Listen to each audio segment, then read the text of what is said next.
नोंथांनिसिम आंनि गोसो गोरबोनिफ्राय सिगां हामलायनाय बावहरबाय। बे समाव धेमाजि जिल्ला दुलाराय बर' फरायसा आफाद हिसाबै बड'फा गोजोनथारि सोलायनाय मावथांखिजों नोजोर बोनानै 13 बोसोर सिंनि जोलुर बादायलायनाय बे हाबाफारिखौ धेमाजि जिल्ला दुलाराय बर' फरायसा आफादा दिनै जोबथा बादायलायनाय बे जोबथा बादायलायनायखौ सिमेन्ट-सापरि गोजौसिन नैबे गेलेग्रा फोथाराव दिनै होदों।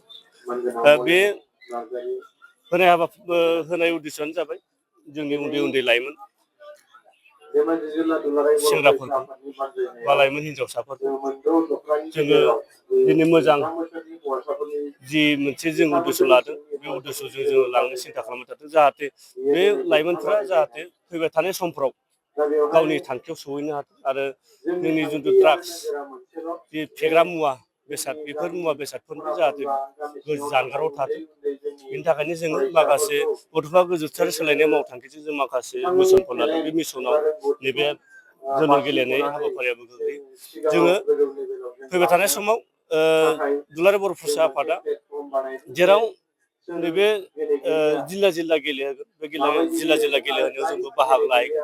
जों दिनै बेहाय मोजां मोजां गेलेगिरिफोरखौ जों बेहाय सिलेक्सन खालामगोन आरो अलरेडि जोंहा सेलेक्टर दंफैखायो जों खालाम आरो बेहाय जिल्लानिफ्राय जोङो पार्टिसिपेट खालामगोन सेन्ट्रेल लेभेलाव जेब्ला पार्टिसिपेट खालामो बेहायबो जुदि सिलेक्सन जायोब्ला बड'फा एफसिआव बे सुबिदा होनाय जागोन सेन्ट्रेलाव बड'फा एफसिआव गेलेखांनायनि उनाव बे मोजां मोजां क्लाबफ्राव गेलेनो सुबिदा मोनगोन आरो बिदिनो गावनि जिउखौ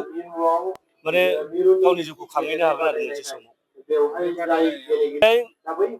धेमाजि जिल्लानि सिङाव मोनद' दख'रा दंमोन। बे मोनद' दख'रायाव मोनब्रै दख'राया बादायलायफैदों। मोननै दख'राया माखासे उसुबिदानि थाखाय बेहाय बाहागो लाफैनो हादिया। माखासे नैबे दैज्लां बोथोराव माखासे फिल्ड गैया आरो माखासे गथ'फोरा फिल्ड गैयिनि थाखाय प्रेक्टिस गैयिनि जाहोनाव दिनै पार्टिसिपेट खालामनो हायाखै। बेनि थाखायनो दुखु फोरमायदों नैबे दख'रा मोननाया जाहाथे फैबाय थानाय समाव बे दख'रा मोननायनिफ्रायबो जाहाथे बे बाहागो लाफैनो हायो बेखौ आङो मिडियानि गेजेरजों आङो बे समाव फोरमायबाय। दिनै नोङो गेलेनायाव गोसो गैयै जानाथ' बेनो दा मबाइल ससियेल मिडियानि जुग दिनै दानि लाइमोनफ्रा बांसिनानो दिनै मबाइलाबो मोनसे निसासो नालाय दा मबाइलजोंनो दा सोबजागासिनो दं आरो दिनै मेगननि नोजोरा खम जालांबाय दिनै बे मबाइलजोंनो दिनै बे मबाइल नायथाबाय थानायनि जाउनाव दिनै गेलेनो गोसो गैला।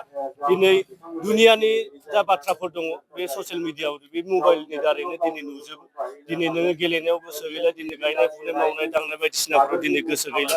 दिनै नोङो बिनि राव फाव माखासेफ्राबो गुनफोराबो दिनै खमायलांबाय दङ। दिनै प्रेक्टिकेल गैयिनि थाखायनो बेफोर माखासे गुनफ्राबो दिनै गोमालांबाय थादों आरो दिनै नोङो पुलिस मिलिटारिफोराव दिनै साख्रि मावनो गोनां दिनै माखासे लाइमोनफोर दङ बे लाइमोनफ्राथ' दिनै बहुद खमायलांबाय थादों। दिनै गेलेनायाव जुदि आखा फाखा जुदि जानायमोनब्ला फिल्डफोराव जुदि सानफ्रोमबो खारनाय बारनाय जुदि खालामबाय थायोमोनब्ला हयथ' दिनै जोंनि बर' हारिनि गेजेरावबो गोबांथार लाइमोनफ्रा दिनै साख्रि बाख्रि मावनानै गावनि जिउखौ खुंनो हागौमोन। दा जि नुबाय थादों दिनै ड्राग्सनिसायबो गिदिरसिन दा निसाया जादों दा मबाइलसो। दा मबाइलावनो दिनै सानफा गाहाम हरफा गाहाम गोदो हाबनानै दिनै थाबाय थायो जोंनि लाइमोन सेंग्रा सिख्लाफोर। दिनै बैसो गिदिर निसा होनब्लाथाय दा बुंनो थाङोब्ला दा मबाइलासो आरो दिनै मबाइला थिगानो दङ मोजां खिन्थु माखासे समाव गोबांथार गाज्रि आरो बे मबाइला दिनै नांगौ बाथ्राफोरखौ जोंथ' लानो रोंला नाङि बाथ्रा बा भिडिअ माखासेफोरखौ जों ससियेल मिडियाआव दिनै नुयो नायो हगारो दिनै बिदिनो जोंनि लाइमोन सेंग्रा सिख्लाफ्राबो दिनै गोबांथार गेब्रेबनानै दं आरो जुदि बेफोर निसाफोरखौ जुदि गारनानैब्लाबो दसे सम जुदि फिल्डआव जुदि प्लेग्राउन्डआव जुदि ओंखारबोनानै खारनाय बारनाय प्रेक्टिस जुदि खालामोब्ला हयथ' फैबाय थानाय समाव जोंनि बर' हारिनिफ्रायबो गोबांथार लाइमोनफ्रा साख्रि मोननो हागोन आरो गावनि जिउखौ मोजाङैनो खुंलांनो हागोन आरो फैबाय थानाय समाव आं बेखौ जोंनि लाइमोन सेंग्रा सिख्लाफोरनिसिम बे मेसेजखौ आं होबाय आरो